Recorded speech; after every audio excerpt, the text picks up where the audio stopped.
오늘은 완전 탐색 볼 건데요, 저희가. 그래서 완전 탐색이란 뭔가, 완전 탐색의 특징과 한계, 완전 탐색의 종류, 그리고 한계를 어떻게 극복하는지, 그리고 문제풀이 가볍게 한 문제 볼 거고요. 그 다음에 추가로 질문 있으시면 받고 하는 쪽으로 진행을 해보겠습니다. 자, 완전 탐색이란 게 우리가 흔히 브루트포스라고 하죠. 브루트포스를 처음 들어보셨다 하시는 분 손 들어주세요. 다들 알고 계시죠? 가능한 모든 경우의 수를 탐색하여 문제를 찾는 방법. 모든 경우를 고려하기 때문에 반드시 결론적으로는 최적의 값을 찾을 수는 있어요. 근데 모든 경우를 고려하기 때문에 당연히 힘들어 하겠죠. 비효율적이 되겠죠. 입력의 크기가 커질수록 계산량이 폭발적으로 늘어난다고 하는데 이거는 그래서 뭐 n 팩토리얼 뭐 이런 식으로 말도 안 되게 늘어날 수 있습니다. 네, 특징은 이제 가능한 모든 조합을 배열 선택들을 탐색하기 때문에 당연히 할 수 있으면 하는 게 좋아요. 내 스펙이 짱짱하다, 내 컴퓨터 짱짱하다 하면은 안 할 이유가 없긴 합니다. 가장 완벽한 답을 찾아낼 수 있는 방법이기 때문에 확실한 정답을 보장한다고 하죠. 그리고 만약에 이거는 정답이 존재하지 않아도 완전 탐색을 할 경우 존재하지 않는다 라는 결론까지도 도출을 해낼 수 있는 게 완전 탐색의 아주 가장 큰 특징이라고 볼 수 있을 것 같아요. 그리고 완전 탐색은 이것도 지난번에 말씀드린 것처럼 약간 방법론에 가깝죠. 어떤 특정 알고리즘이 있는 게 아니라. 그래서 이걸 어떻게 구현을 하느냐 보면은 이제 순열과 조합, 제기, 반복문, 그리고 비트 마스킹 이런 방식으로 해결을 하는데 그 정말 만들 수 있는 우리가 주어진 순열이나 뭐 리스트에서 만들 수 있는 모든 조합을 만들어 봐서 문제를 해결하는 방식 이런 게 이제 암호 해독에 쓰이고요. 네, 암호 해독도 요즘 실제로는 완전 탐색을 하진 않는다고 합니다. 넣을 수 있는 숫자 열이 너무 늘어났는데 그거는 뭐 이제 슈퍼컴퓨터를 사용해도 완전 탐색으로 하면 빡세기 때문에 다른 방식들을 사용한다고 하고요. 그다음에 재기 문제에서는 모든 거를 이제 다 이것도 역시 뭐 일종의 DFS죠. DFS, BFS 이런 친구들도 계속해서 같은 걸 반복해서 탐색하는 그런 식으로 모든 데이터를 탐색해 보는 거. 그리고 준척된 반복문으로 경우의 수를 전부 나열해서 2D 매트릭스 탐색하는 방식이 있고요. 혹시 비트 마스킹이 뭔지 아시나요? 요거는 모르시는 분들도 있을 것 같거든요. 비트 마스킹 모른다. 아무도 없으시군요. 네. 비트 마스킹은 이제 그 이진수를 활용해서 이제 부분 집합 찾는 것 같은 경우에서 활용을 하게 되죠. 근데 여기 계속 말씀드리지만 한계가 너무 분명해요. 메모리나 이런 부분에 한계가 당연히 있는데 모든 걸 조합해 볼 수는 없죠. 그래서 완전 탐색은 사실 저희가 많이 하는 게 반복문으로 많이 할 거고 재기로 많이 할 거고 이제 그래프 같은 거에서는 BFS, DFS로 끝까지 다 탐색을 해보는 그런 방법들을 많이 취할 거예요. 근데 요런 문제, 완전 탐색 문제가 사실 알고리즘 문제에서는 개념적으로는 짚고 넘어가지만은 거의 나오진 않습니다. 너무 단순해요. 한마디로 그냥 다 체크해보면 되는 거잖아요. 여러분도 많이 풀어보셨겠지만 이 그래서 이 완전 탐색을 알고리즘 공부를 하면서 공부를 하고 넘어가는 이유가 이 다음 스텝으로 넘어가기 위해서거든요. 이 다음 스텝이 뭐냐 하면은 아이고 마우스 어디 갔어? 이 부분입니다. 완전 탐색의 한계를 극복하는 부분인데 이제 제일 많이 요 가지치기의 대표적인 예가 백트래킹입니다.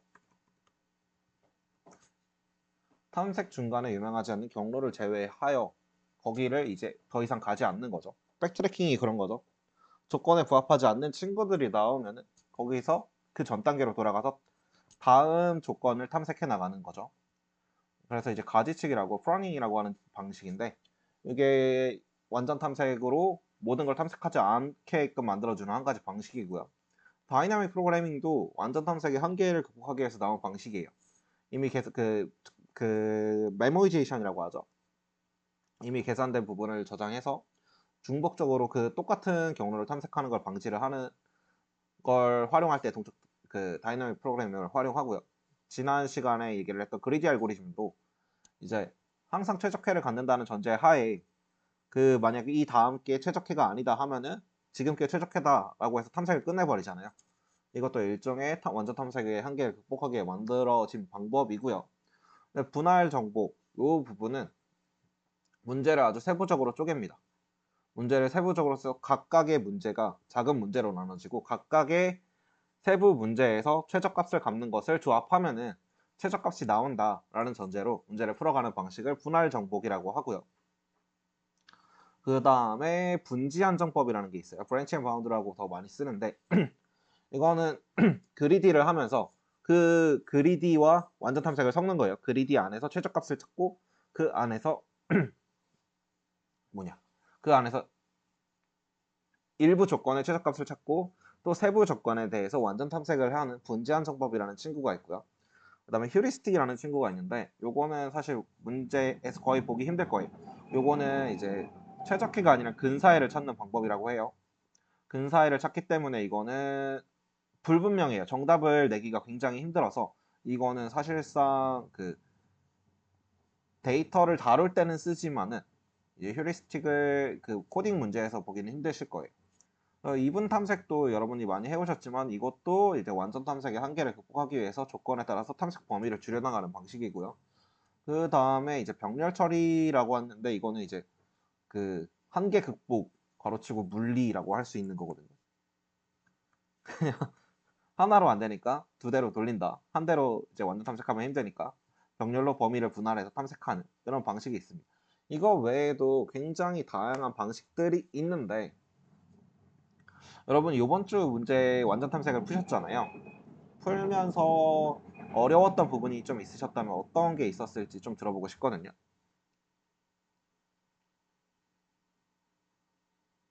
여러분 듣고 계신가요? 완전 탐색 너무 쉬웠나요, 여러분?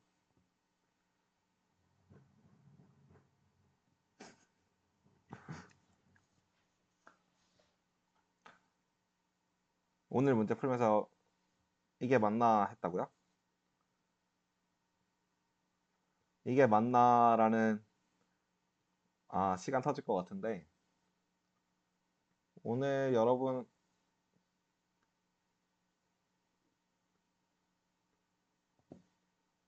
어디 있지? 오늘의 문제가 이거였죠. 주사위 쌓기.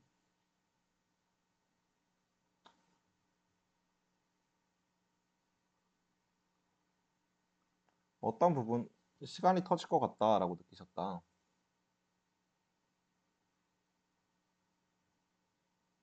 어려웠다. 태용님은 구체적으로 어떤 부분 때문에 어려움을 느끼셨을까요?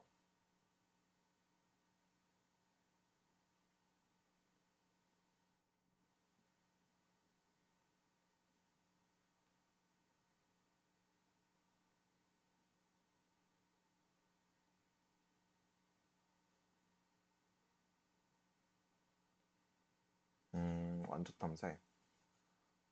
완전 탐색의 문제들의 가장 큰 특징은 범위가 작아요, 사실. 물론 우리가 직접 해보자면은 말도 안 되는 범위긴 한데 완전 탐색을 한다라고 하면은 일단 변수의 범위가 이제 100만 아래쪽이면 사실 완전 탐색을 해볼 만도 하거든요. 100만을 넘어간다 하면은 이제 이분 탐색이나 다양한 또 다른 방식들을 사용을 하는데 100만 미만까지는 사실 완전 탐색을 시도해 볼만 하긴 한 문제들이라고 볼 수 있을 것 같아요. 완전 탐색은 그래서 문제에서 사실 주어진 대로 순서대로 써나가면은 대부분이 풀리는 문제들이 완전 탐색이고 그렇기 때문에 코딩 테스트에서는 많이 나오지는 않는 부분이에요. 그 이후의 것들이 필요한 문제들이 나오는데 오늘 그래서 꽤 유명한 문제를 갖고 왔어요. 앵퀸 문제라고 혹시 들어보신 분 있나요? 네, 앵퀸 문제 풀어보셨나요, 부모님? 앵퀸 문제 같은 경우 사실 백트래킹 문제로 굉장히 유명한 문제예요, 이 친구는. 왜 힌트에 이런 게 있는지 모르겠는데 들어봤는데 못 푸셨어요? 랭킹 문제가 처음 보시는 분들도 오늘 요거를 이제 완전 탐색 방식으로 한번 코드를 작성해 보고 그 다음에 n 플러스 백트래킹 방식으로도 한번 작성을 해보려고 해요. 완전 탐색은 사실상 내용은 별거 없기 때문에 그 한계를 극복하는 것과 그렇지 않은 것의 차이에 대해서 좀 보려고 하고 있거든요. 괜찮으실까요?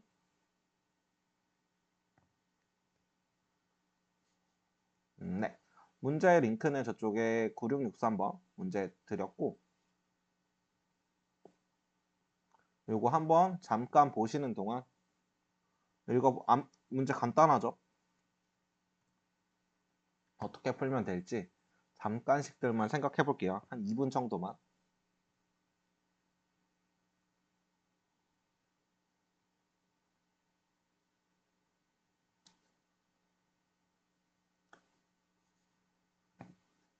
이건 체스판에서 일어나는 문제인데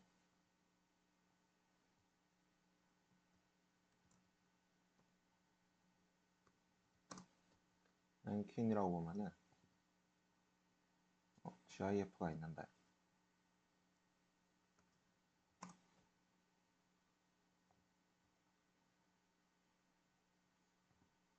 이런 식으로 탐색을 해나갈 거거든요.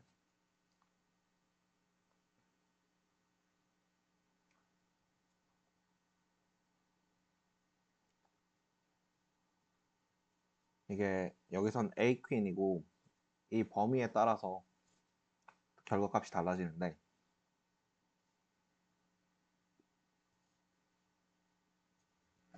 일단 잠깐 생각해 보실 시간 1분 정도만 더 드릴게요.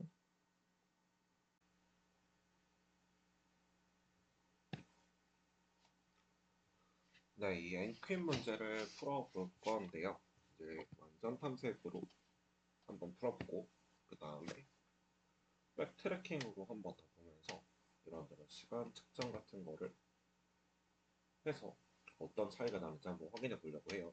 이번 시간에 보시면은 조금 빠르게 이제 작성을 해볼게요. 완전 탐색을 위해서는 하나하나 다 탐색을 해야 되겠죠. 그래서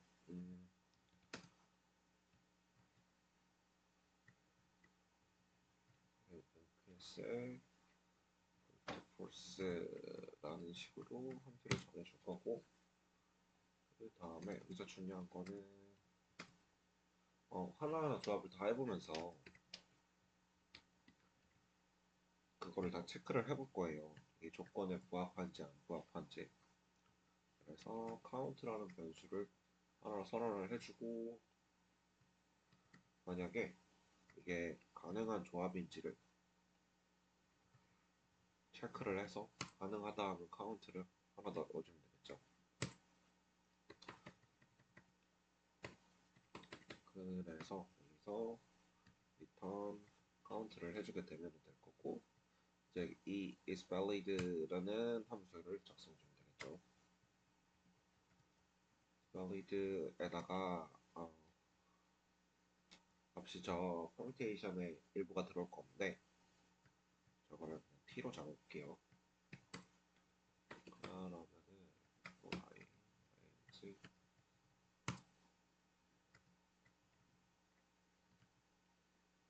y 그나마 좀 최적화해주기 위해서 여기 i 플러스 1부터 선택을 하는 걸로 할 거고요. 그 다음에 이제 대각선에 있는지 없는지 체크를 해야 되니까 퀸이니까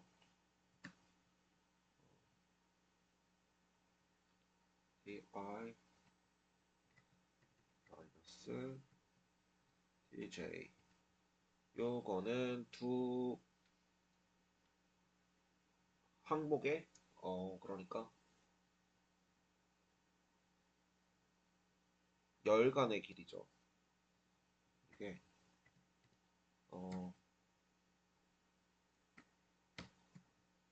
이렇게 하면 행간의 길이가 되겠죠. 그리고 각각 절대값을 씌워줬고 만약 이게 같은 그 뭐냐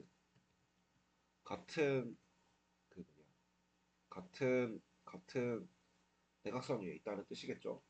이렇게 해서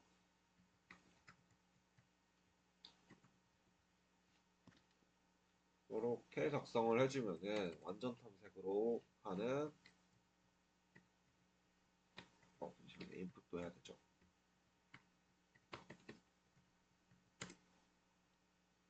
완전 탐색으로 하는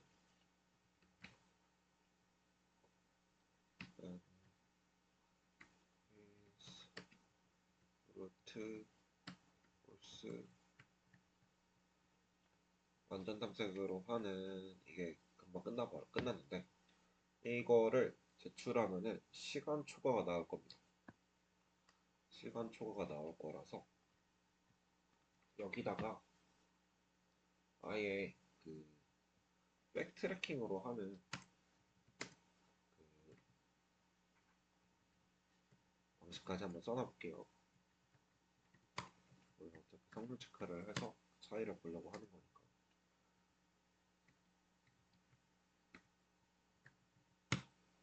어떤 식으로 할 거냐면 백트래킹은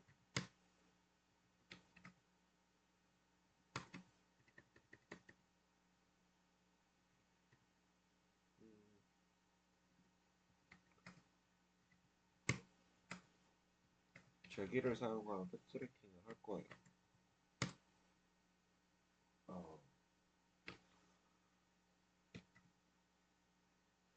이제 현재 같은 열에 있는지 확인할 거고, 혹은 대각선 양방향에 대해서 확인을 해줄 거예요.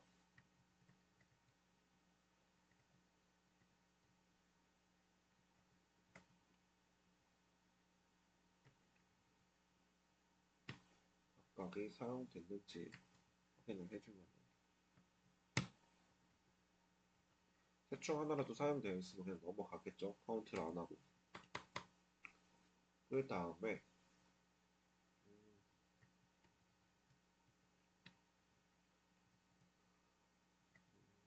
이렇게 해서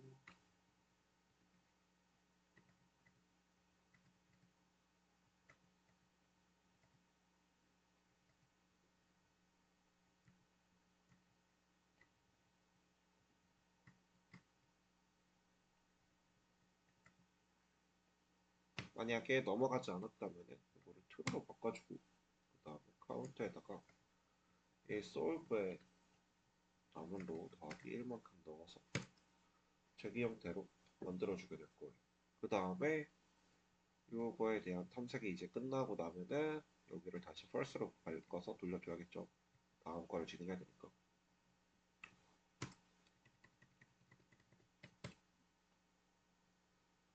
이렇게 해서 이제 전체에 대한 리턴으로 카운트를 찍어줄 거고, 그러면은 false 다음에 is false 여기 이건 대각선이죠. 대각선이 두 방향이 있기 때문에 저거 불러줍니다. 이 골이 빠졌네요.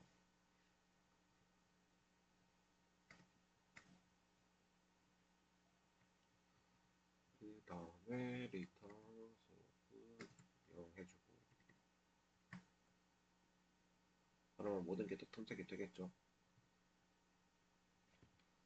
일단 요거에 대해서 보시면은 브루트포스로 했을 때는 당연히 시간 초과가 나올 겁니다.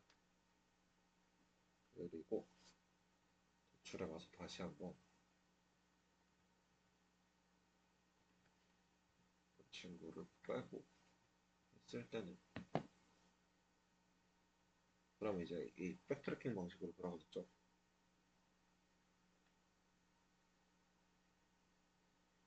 얘가 빨리 끝날지도 모르겠는데 시간이 계속 올라가고 있죠, 이 친구는.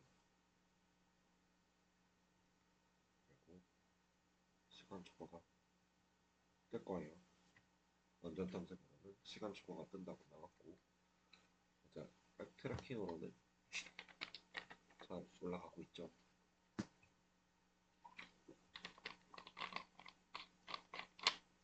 그러면은 궁금해지잖아요. 얼마나 시간 차이가 나는지. 그래서 그거에 관해 속도를 드리려고 만들어 왔습니다. 이게 각각에 대해서 코드는 방금이랑 똑같고 브루트포스로 했을 때 걸리는 결과값과 시간을 볼 거고 그 다음에 백트래킹으로 했을 때 걸리는 시간과 결과값을 보기 위해서 인풋 하나 넣어주면 이런 식으로 작성이 되게 했습니다. 이제 1일 때는 당연히 그냥 한 번에 끝나니까 우리가 차이가 없을 건데 2일 때도 큰 차이가 나진 않아요. 3일 때도 차이는 크게 없죠. 근데 이제 이게 기하급수적으로 벌어지기 시작합니다.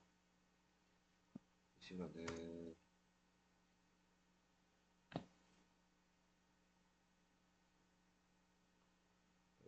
오후까지도 차이가 오후에서부터 차이가 벌어지기 시작하죠. 지금 2배 정도 차이가 나는데 6일 때는 5배 점점 많이 늘어나죠. 그래서 7일 때는 네, 이것도 어마어마하고 이런 식으로 브루트포스는 숫자가 증가할수록 이제 완전 탐색은 숫자가 증가할수록 그 효율성이 엄청나게 떨어집니다. 거의 10과 11쯤 되면은 그 하나 더 탐색하는데 걸리는 시간이 10배 이상 차이가 나게 돼요. 보시면은 지금 8일 때 669였는데 9일 때 6486이 되죠. 이런 식으로 거의 10배 가까이 뛰었죠. 하나하나가 늘었는데. 반면 백트래킹 후 9일 때 0.125였는데 8일 때 0.27. 여기도 많이 뛰긴 했네요. 그래도 이렇게 브루트 포스처럼 압도적으로 뛰진 않았죠. 자, 이제 10을 넘어가기 시작하면은 한 10초 정도 나오겠네요. 브루트 포스가 7초가 나오네요. 이만큼 점점 숫자가 커질수록 들어가는 변수가 커질수록 이제 브루트 포스와 백트래킹의 브루트 포스의 단점들이 많이 드러나기 때문에 그래서 이런 이제 백트래킹이라던가 그리기 그런 이제 다양한 모든 걸 탐색하지 않고도 결과값을 추출해낼 수 있는 그런 방식들이 만들어졌습니다. 그래서 사실 완전 탐색 문제 같은 경우는 아무리 최적화를 한다고 해도 이제 다 탐색을 한다는 시점에서 너무 효율성이 떨어지기 때문에 이거를 이제 그 공부를 하시는 단계에서 개념은 알고 가셔야 하지만 실제로 코딩 테스트에서 많이 출제되는 경향이 있지는 않은 것 같아요. 오히려 이제 그 원전 탐색의 문제들을 극복하는 방식, 이렇게 백트래킹이라던가 그리디, 뭐 여러 가지 많겠죠. 그런 친구들이 오히려 더 많이 나오는 것 같습니다. 다이나믹 프로그래밍도 그 중에 하나고요. 그래서 요렇게로 짧게 오늘 그 문제 풀이는 맞춰보도록 하겠습니다.